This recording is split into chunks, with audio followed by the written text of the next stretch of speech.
திருவண்ணாமலை நித்யானந்தா பீடத்தைச் சேர்ந்த நித்யானந்தா என்ற ராஜசேகர் மெட்ராஸ் உயர் நீதிமன்றம் மதுரை அமர்வில் ஒரு மனுவினை தாக்கல் செய்கிறார். இது மேல்முறையீட்டு மனு.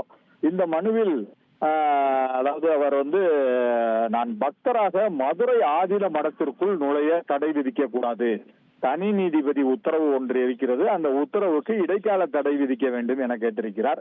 இந்த மனுவை விசாரித்த நீதிபதிகள் முரளிதரன், அதாவது இந்த மனு ஏற்கனவே சில வருடங்களுக்கு முன்பு நீதிபதி முரளிதரன் கிருஷ்ணவல்லி அமர்வு முன்பு விசாரணைக்கு வந்தது. தற்பொழுது இந்த மனுவானது விசாரணைக்கு வந்த பொழுது நீதிபதிகள் சேஷம், சுப்பிரமணியம், மரியகிலாட் ஆகியோர் கொண்ட அமர்வு, அதாவது நித்யானந்தா என்பவர் எங்கு இருக்கிறார், அவர் கைலாசா என்பது எங்கு இருக்கிறது, அங்கு எப்படி செல்வது, நீங்கள் அங்கு சென்று உள்ளீர்களா, பாஸ்போர்ட், விசா உள்ளிட்டவை எல்லாம் இருக்கிறதா என்ற பல்வேறு கேள்விகளை சரமாரியாக எழுப்பினார்கள்.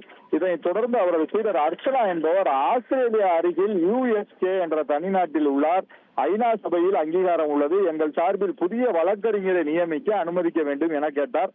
இதைத் தொடர்ந்து நீதிபதிகள் வழக்கறிஞரை மாற்றுவதற்கு அனுமதி வழங்கி இந்த வழக்கு விசாரணையை ஒத்திவைத்திருக்கிறார்கள். ஃப்ரெண்ட் ஆக்கிக்கோங்க. 2.5 கோடிக்கும் அதிகமான தந்தி டிவியின் சப்ஸ்கிரைபர்ஸ் அண்ட் ஃபாலோவர்ஸ் குடும்பத்துல நீங்களும் இணையுங்க.